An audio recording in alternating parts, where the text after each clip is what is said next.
하나님의 말씀은 사무엘상 15장 24절로 30절 말씀입니다. 구약은 433쪽 그 어간에 있겠습니다. 함께 읽겠습니다. 사울이 사무엘에게 이르되 내가 범죄하였나이다. 내가 여호와의 명령과 당신의 말씀을 어긴 것은 내가 백성을 두려워하여 그들의 말을 청종하였음이니이다. 청하오니 지금 내 죄를 사하고 나와 함께 돌아가서 나로 하여금 여호와께 경배하게 하소서 하니 사무엘이 사울에게 이르되 나는 왕과 함께 돌아가지 아니하리니 이는 왕이 여호와의 말씀을 버렸으므로 여호와께서 왕을 버려 이스라엘 왕이 되지 못하게 하셨음이니이다 하고 사무엘이 가려고 돌아설 때에 사울이 그의 겉옷자락을 붙잡음에 찢어진지라. 사무엘이 그에게 이르되 여호와께서 오늘 이스라엘 나라를 왕에게서 떼어 왕보다 나은 왕의 이웃에게 주셨나이다.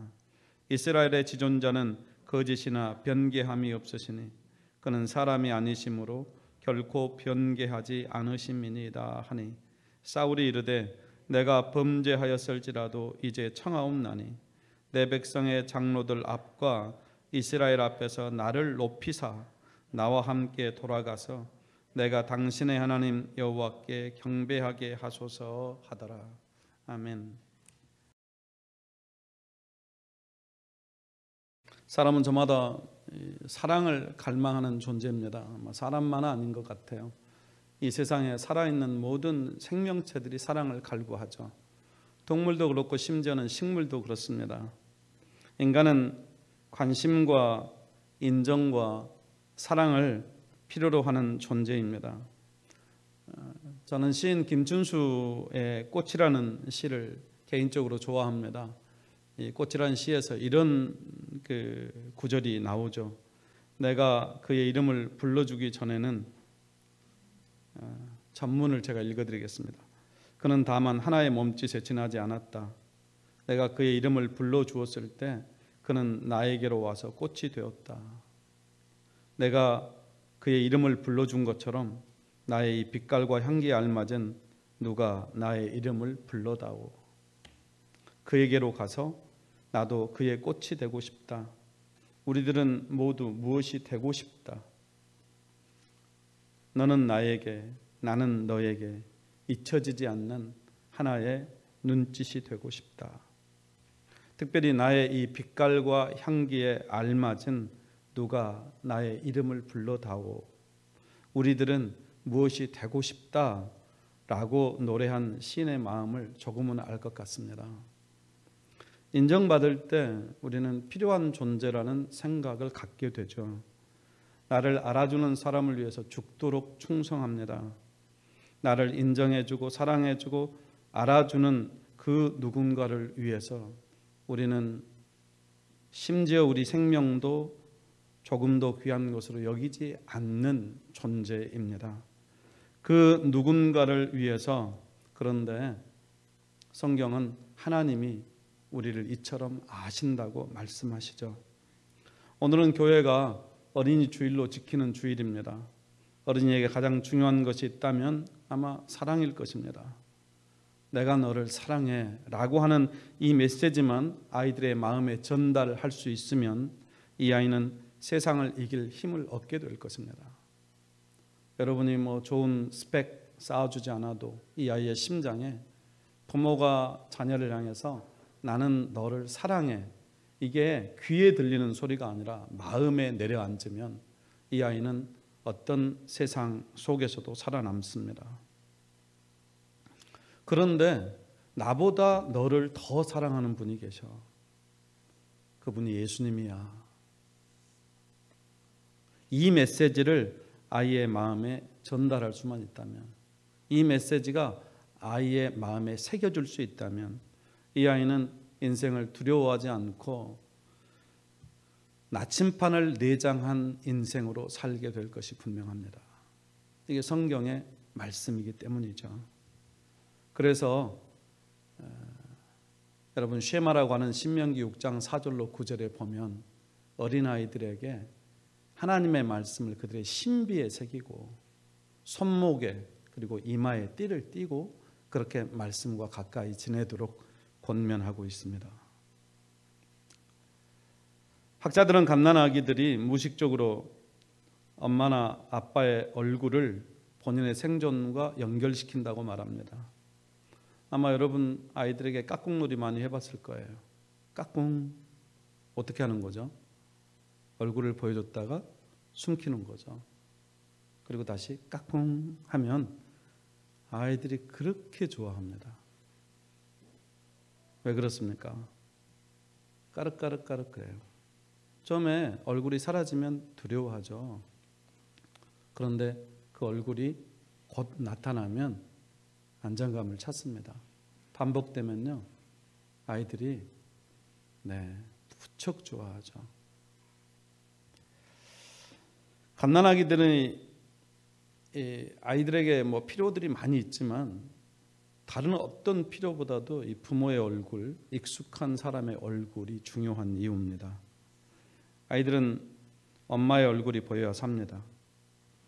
그래서 젖을 물릴 때도 엄마의 얼굴을 볼 수 있도록 그렇게 해서 젖을 물리라고 하죠. 그러니까 우리가 엄마 젖만 먹이지 않지 않습니까? 모유로 수유하기도 하지만 우유를 주기도 하는데 이때도 가슴에 안고, 그래서 이 아이와 이 눈을 마주치고 얼굴을 보여주는 것이 중요하다고 말합니다. 애들 기저귀가 축축하면 울지요. 이때 뭔가 필요가 있을 때 우는 건데요, 엄마의 얼굴이 보이면 아이들은 안정감을 찾습니다. 마음이 놓이는 거죠.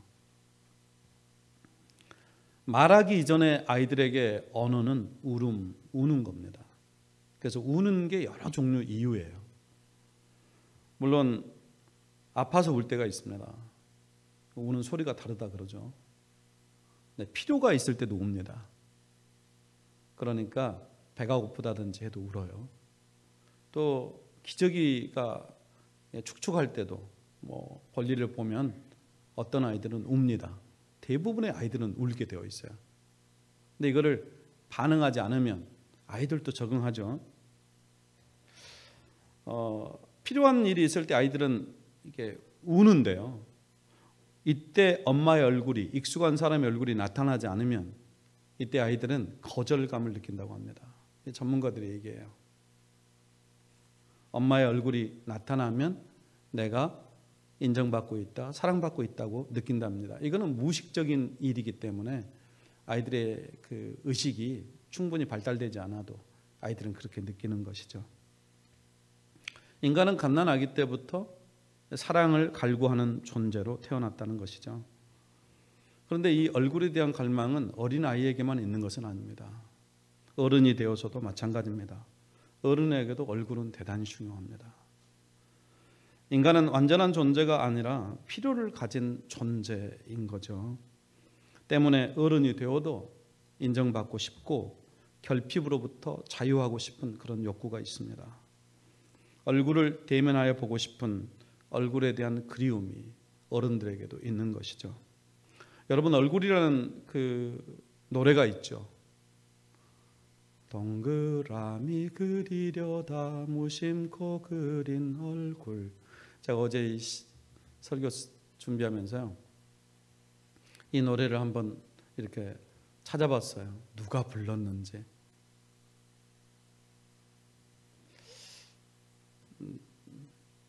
정말 이 가수는 이 노래 하나로만 유명해진 사람이더라고요. 그리고 그렇게 많은 이렇게 알려지고 많이 활동을 하신 그런 분도 아니더라고요. 내 마음 따라 피어나던 하얀 그때 꿈을 풀잎의 연이슬처럼 빛나던 눈동자, 동그랗게 동그랗게 맴돌다 가는 얼굴, 동그라미 그리려다 무심코 그린 얼굴, 무지개 따라 올라갔던 오색빛 하늘 아래 구름 속의 나비처럼 나르던 지난날, 동그랗게 동그랗게 맴돌다 가는 얼굴. 인간의 얼굴에 대한 그리움을 이 파스칼은 하나님만이 채울 수 있는 빈 공간이다, 이렇게 표현한 적이 있고요. 어거스틴도 우리 마음이 하나님 안에서 안식을 얻을 때까지는 쉼을 얻지 못한다고 말했습니다. 인간은 이 영원히 사라지지 않는 이 얼굴에 대한 그리움, 이게 있습니다. 마음의 허전한 공간을 채울 그 무엇을 갈망하는 거죠.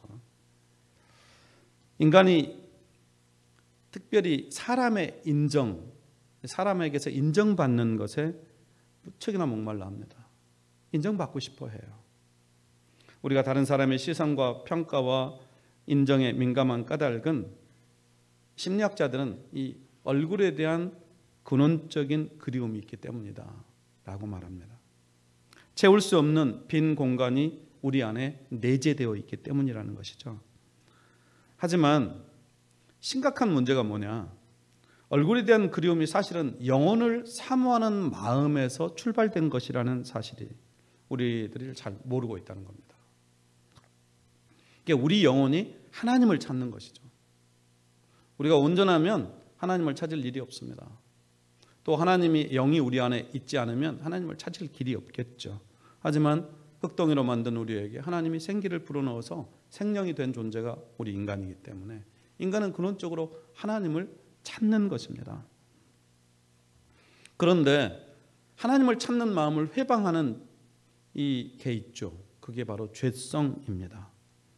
그래서 하나님을 찾기보다도 엉뚱한 방향으로 우리들을 이끌어 가죠. 엉뚱한 것으로 우리들의 빈 공간, 얼굴을 대신하려고 하지만 세상에 하나님을 대신할 것은 없는 거죠. 그래서 다른 것을 채워보는데 인간의 이 갈망이 채워지지 않는 겁니다. 여러분, 우리의 갈망은 하나님을 만날 때 비로소 그쳐지게 됩니다. 과유불급이라고 하는 사자성어가 있죠.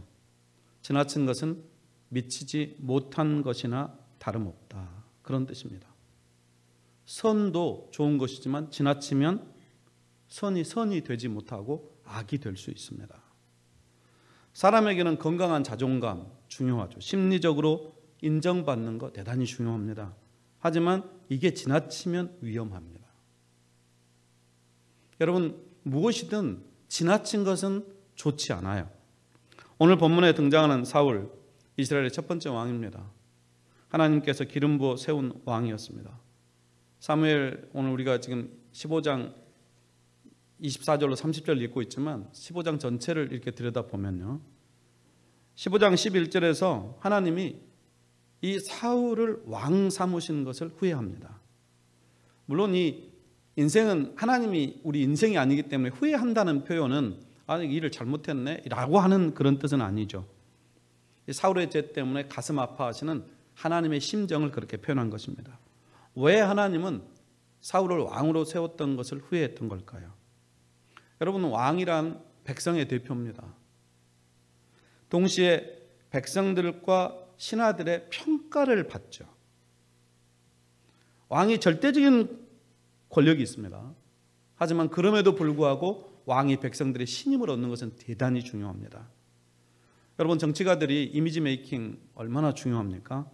이번 집권 여당이 승리할 수 있었던 데는 문 대통령의 국정 수행 능력 가운데 이 코로나와 같은 국가 재난 사태에 대항해서 우리 한국이 세계적으로 우리 한국의 이름을 드러내면서 이 한국의 위상 또 브랜드 가치를 아주 무지하게 높여놓은, 그래서 이제 미래학자들은 한국이 이 사건을 통해서 세계 초인류 국가가 될 거라고 말합니다. 어떻게 그런 일이 가능하냐? 이번 사태를 통해서 세계가 인지된 게 있습니다. 믿을 수 있는 나라와 믿을 수 없는 나라입니다. 그런데 세계인들에게 아주 강한 인상을 준 게 뭐냐면 한국인은 믿을 수 있는 사람들이다 라고 하는 인식이었습니다. 그래서 이 가치는 돈으로 환산할 수 없는 가치라고 합니다. 저희가 이제 세계 이 코로나 사태가 끝나면 세계의 투자자들이 한국을 중요한 투자 국가로 생각하게 될 거라는 거예요. 여러분, 지금은 조금 벅차고 지금은 좀 힘들고 버겁고 어려움이 있지만 이제 우리 한국은 위대한 도약을 하게 될 것입니다. 이거는 저의 얘기가 아닙니다. 미래학자들, 경제, 세계 모든 지표들이 우리 한국을 그렇게 평가하고 있습니다. 그러니까 이런 리더십에 대해서 국민들이 표심으로 나타나는 것입니다. 이게 평가가 있다는 것이죠. 본문에 등장하는 사울도 예외는 아니었습니다. 왕이라는 자리, 대통령과는 달리 절대적인 권한이 있죠. 하나님께서 사울을 왕으로 세웠지만 사울은 백성과 신하들의 평가가 자신의 지위를 더 공고히 한다. 자신의 왕으로서의 지위를 유지하려면 이들의 인정이 더 필요하다라는 그런 생각을 갖게 됩니다. 그러나 이것은 사울의 착각이었습니다. 신하들과 백성들에게 인정을 받아야 왕의 자리를 보존받을 수 있다. 네, 합리적인 생각 같죠? 그런데 그렇게 생각한 결과가 뭐냐면 하나님보다는 사람을 더 두려워합니다. 하나님의 음성보다는 백성들의 소리에 더 민감하게 귀를 기울이는 사람이 됩니다. 제가 오늘 설교 제목을 인정 중독이라고 표현했는데요. 인정 중독자가 된 것이죠. 사울왕은 사무엘을 통해서 아말렉을 진멸시키라고 하는 하나님의 명령을 받습니다. 사무엘상 15장 3절에 보면 지금 가서 아말렉을 쳐서 그들의 모든 소유를 남기지 말고 진멸하되 남녀와 소아와 어린아이입니다. 젖먹는 아이와 젖먹는 아이 우양과 낙타와 나귀를 죽이라 그렇게 명합니다. 사실 이런 명령은 대단히 낯선 명령입니다. 진멸이라는 말은 모두 죽이는 것을 말합니다. 생명체를 하나도 안 살려놓는 거예요. 그러니까 아말렉 사람들은 요즘 말하면 인종 청소를 하는 것과 같은 우리 이런 성경의 대목 때문에 예수 못 믿는 사람들, 하나님 못 믿는 사람들이 세상에 많이 있습니다. 남녀, 노소 구분하지 않고 모두 다 죽여라. 뿐만 아니라 소와 양과 낙타와 나귀까지 거기 땅에서 나는 모든 짐승들도 다 죽여라. 사울이 하나님의 명령을 쫓아 전쟁을 수행합니다. 그래서 대승을 거두죠. 그래서 8절에 보면 아말렉 사람의 왕 아각을 사로잡고 칼날로 그의 모든 백성을 진멸하였으되 명령을 쫓아서 진멸시킵니다. 하지만 아말렉 왕 아각을 사로잡고 하나님이 아각은 사로잡으라고 했나요? 죽이라고 했나요? 다 죽이는 겁니다. 그런데 아각을 사로잡아요. 그리고 그뿐만 아니라 이제 양과 소의 가장 좋은 것 또는 어린 양과 모든 좋은 것은 남기고 짐승들을 진멸시킵니다. 이건 하나님의 명령에 대한 불순종입니다. 하나님의 명령을 그가 이제 해석했기 때문이죠. 사무엘 선지자가 사울왕을 꾸짖습니다. 22절에 보면 여호와께서 번제와 다른 제사를 그의 목소리를 청종하는 것을 좋아하심 같이 좋아하시겠나이까. 순종이 제사보다 낫고 듣는 것이 순양의 기름보다 나으니 이는 거역하는 것은 하나님의 명령에 거역하는 것은 그 말입니다. 점치는 죄와 같고 점치는 거 하나님이 절대 용납 안 되죠. 그 죽어야 할 죄입니다. 완고한 것은 고집을 세우는 거죠. 자기 주장을 펴는 거죠. 사신 우상에게 우상을 살아있다고 그렇게 여기고 사신 우상에게 절하는 죄와 같은 이것도 죽어야 할 죄입니다. 왕이 여호와의 말씀을 버렸으므로 여호와께서도 왕을 버려 왕이 되지 못하게 하셨나이다. 이 한 사건으로 말미암아 하나님이 놀라운 선언을 사무엘 선지자를 통해서 하게 됩니다. 그러자 사울이 오늘 본문 24절에서 내가 범죄하였나이다. 내가 여호와의 명령과 당신의 말씀을 어긴 것은 내가 백성을 두려워하여 그들의 말을 청종하였음이니이다. 사울이 자신의 죄를 인정하는 것 같죠? 하지만 그가 그 이유를 내가 백성을 두려워하여 그들의 말을 청종했다고 그렇게 말하고 있습니다. 물론 민심이 천심입니다. 백성들의 말에 귀를 기울여야죠. 하지만 사울을 왕으로 세운 분은 백성이 아니라 여호와 하나님이십니다.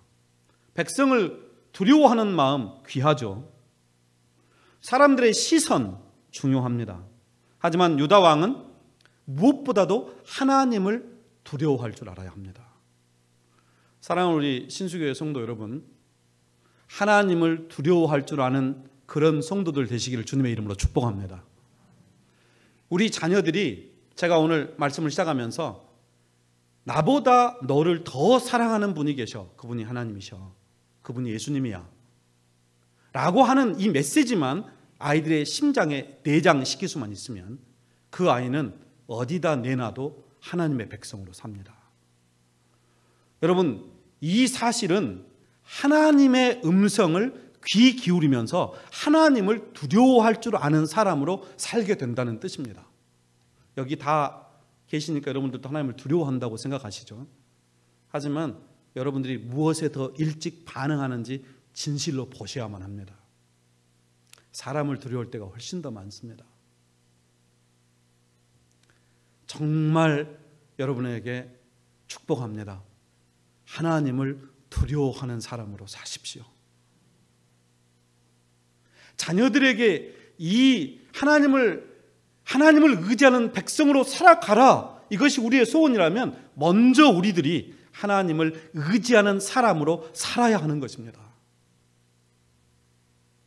그때만 가능해요.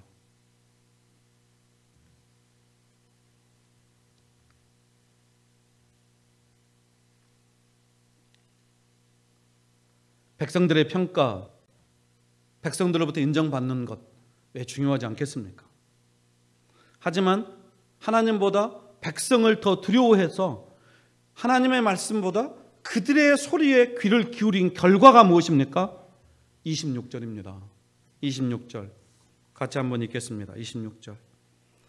사무엘이 사울에게 이르되 나는 왕과 함께 돌아가지 아니하리니 이는 왕이 여호와의 말씀을 버렸으므로 여호와께서 왕을 버려 이스라엘 왕이 되지 못하게 하셨음이니이다 하고,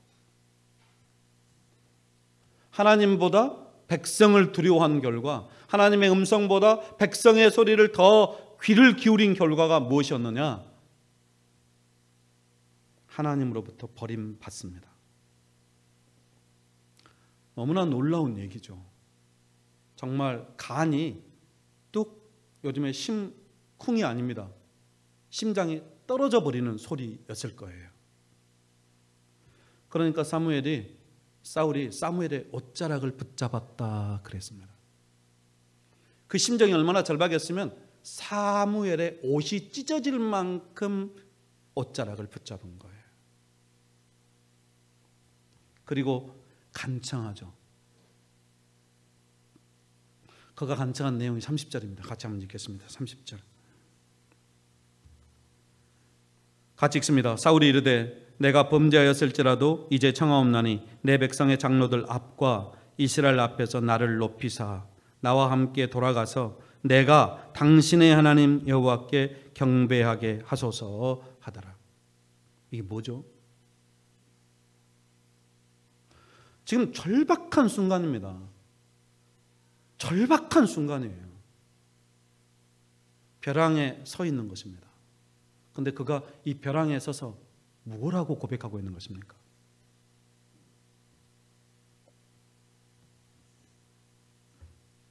백성과 장로들 앞에서 나를 좀 높여 주십시오. 왕의 채통을 좀 세워 주십시오. 왕의 재신 중요하죠. 위신 얼마나 중요합니까?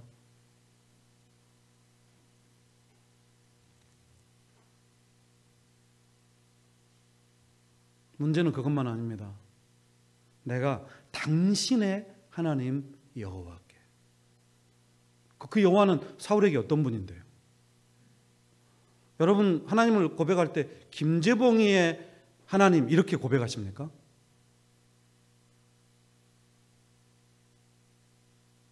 나의 하나님, 내가 부족하고 내가 연약해도 나의 아버지, 이렇게 고백할 수 있어야 하지 않을까요? 그런데 이런 태도들이 신앙 안에도 되게 많습니다.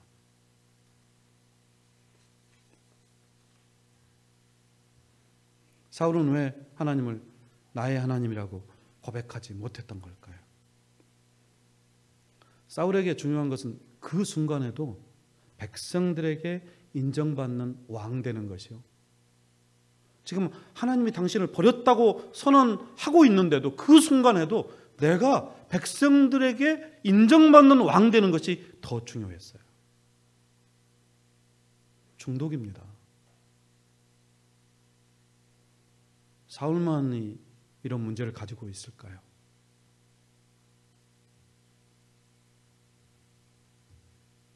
이 시간에는 하나님을 단독자로 만나야 하는 시간이거든요. 누구를 통해서가 아니라 하나님 앞으로 나아가야 하는 것이죠. 하나님 앞에서 단판을 지어야 하는 거죠. 내가 잘못했어요. 명령에 불순종했습니다. 그럴듯한 왕이 되고 싶은 그런 마음이 있었어요. 하지만 하나님은 이게 잘못됐다고 지금 말씀하고 있는 것입니다. 마태복음 6장 1절에 예수님께서 비슷한 말씀을 하십니다.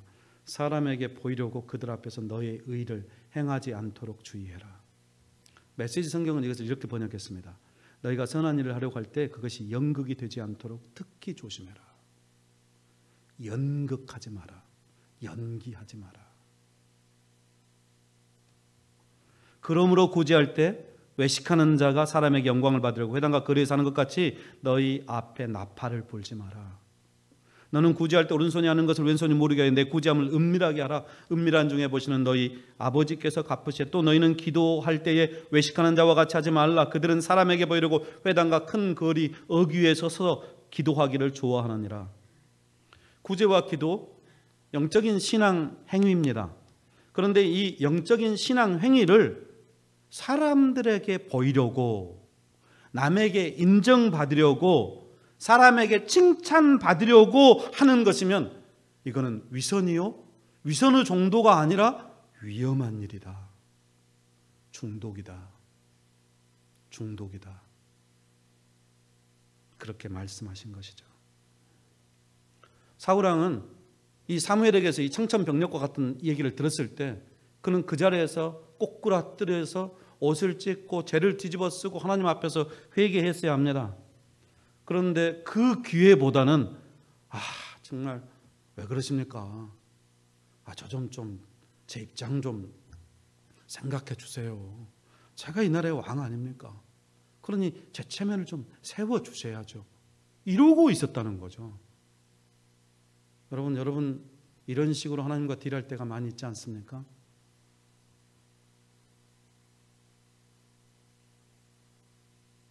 지금 체면 차릴 때입니까? 아니라는 겁니다.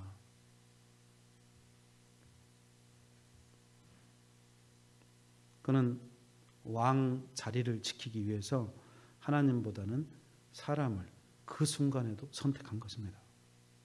사울왕의 이야기가 사실은 우리들의 이야기입니다. 우리가 아직 죄인 되었을 때, 본질상 하나님의 진노의 자녀였을 때 하나님께서 우리를 살리기 위해서 독생자 아들을 보내주셨습니다.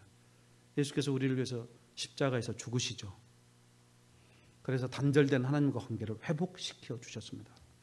하나님의 은혜로 저와 여러분들이 하나님을 아버지라 부르는 그런 은혜를 누리게 되었죠. 의로운 자라고 하는 신분을 갖게 되었습니다. 나의 공로나 내 의가 아닙니다. 전적인 하나님의 은혜요, 예수 그리스도의 피 흘리심으로 되어진 일입니다. 이게 복음이죠. 여러분, 이 복음을 확신하는 것, 이 복음을 믿는 것, 이게요 인정 중독으로부터 벗어날 수 있는 유일한 길입니다.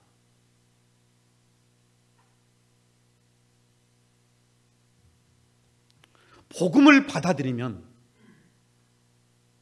율법주의도 극복하게 됩니다.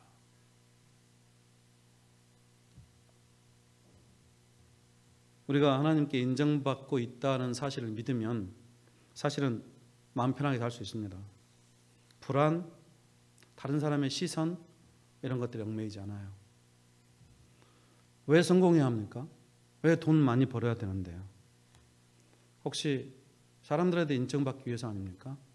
사람들한테 보이기 위해서요? 내 능력을 아버지에게 인정받고 우리 배우자에게 인정받고 자녀들에게 인정받기 위해서요? 내가 아닌 내가 아니에요. 내가 만일 그렇게 살아가고 있다고 느껴지십니까? 인정 중독입니다. 중독이에요. 인정받는 것은 필요한 일이죠. 중요한 일이고. 하지만 우리는 예수 그리스도의 십자가 때문에 충분히 인정받은 사람들입니다. 하나님이 우리를 인정해 주세요. 그래서 그분 때문에 누리는 만족, 기쁨, 감사, 찬양, 자유가 있어야 하는 것이죠. 이게 신앙생활 하는 것입니다.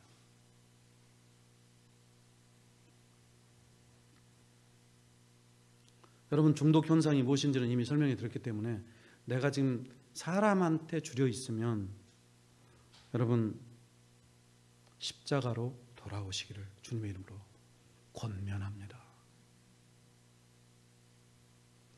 우리는 이미 인정받았어요. 세상에서는 잘하는 사람 인정해 주죠. 가치 있는 사람을 인정해 줍니다. 하지만 인간은 완벽하지 않아요. 그렇기 때문에 한계를 가지고 있을 수밖에 없습니다. 누군가에게 인정받지 못하면 괴롭죠.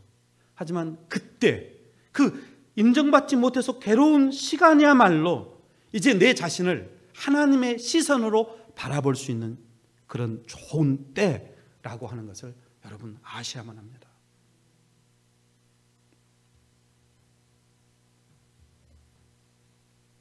사울이요. 사울은 이미 하나님에게 인정을 받았기 때문에 왕이 된 사람입니다. 이게 아이러니예요. 하나님에게서 인정받지 않으면 왕이 될 수 없어요. 하나님에게서 인정받아서 왕으로 세움받은 사람입니다. 그런 그가 이제 사람에게 인정받으려고 하나님을 중요하지 않게 여기기 시작한 거죠. 비극의 시작입니다.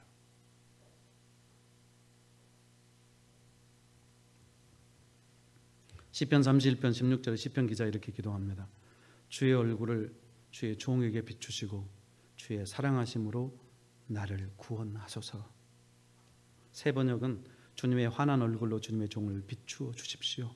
주님의 한결같은 사랑으로 나를 구원하여 주십시오. 번역했습니다. 우리 신앙인에게는 이 시인과 같은 주의 얼굴을 향한 갈망이 있습니다. 하나님에게 인정받고 싶은 욕구가 있어요. 그래서 하나님을 찾는 거죠. 아기가 엄마의 젖을 빨 때 엄마의 얼굴을 바라보며 평안을 누리듯 불편해서 울었더니 엄마가 나타나서 자기의 불편함을 해소시켜 줄 때 그 하나님을 얼굴을 바라보며 안정감을 누리듯 우리가 고통에 겨워서 하나님을 찾으면 주님은 우리의 처지를 아시고 형편을 아시고 우리의 소원과 갈망을 아십니다.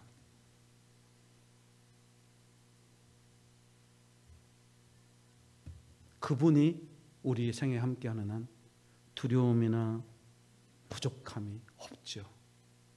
구원을 경험하게 될 것입니다. 보호받고 만족하게 살아가게 될 거예요. 이 은혜를 부모들이 누리며 살아야 합니다. 그 부모를 자녀들이 보면서 그 심장에 메시지가 새겨지게 되는 것이죠. 여호와는 내게 복을 주시고 나를 지키시기를 원하며 여호와는 그의 얼굴을 내게 비추사 은혜 베푸시기를 원하며 여호와는 그 얼굴을 너에게로 향하여 드사 평강 주시기를 원하노라. 민수기 6장 24절로 26절 말씀, 하나님께서 모세를 통해서 아론과 그 후예들을 이렇게 축복해라 명령하셨던 말씀입니다.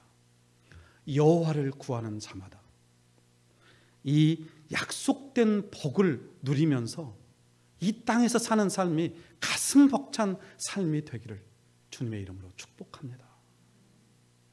상할지라도, 두려움과 어려움이 있을지라도 여러분 하나님을 찾는 자 되시기를 주님의 이름으로 축복합니다. 기도하겠습니다.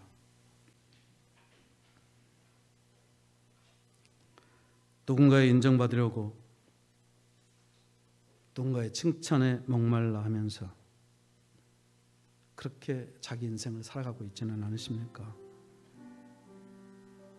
내가 성공해야겠는데 그 동기가 인정받기 위해서라면 물론 긍정적인 영향을 끼치겠지만 그게 바로 우상이라는 사실을 기억하셔야만 합니다.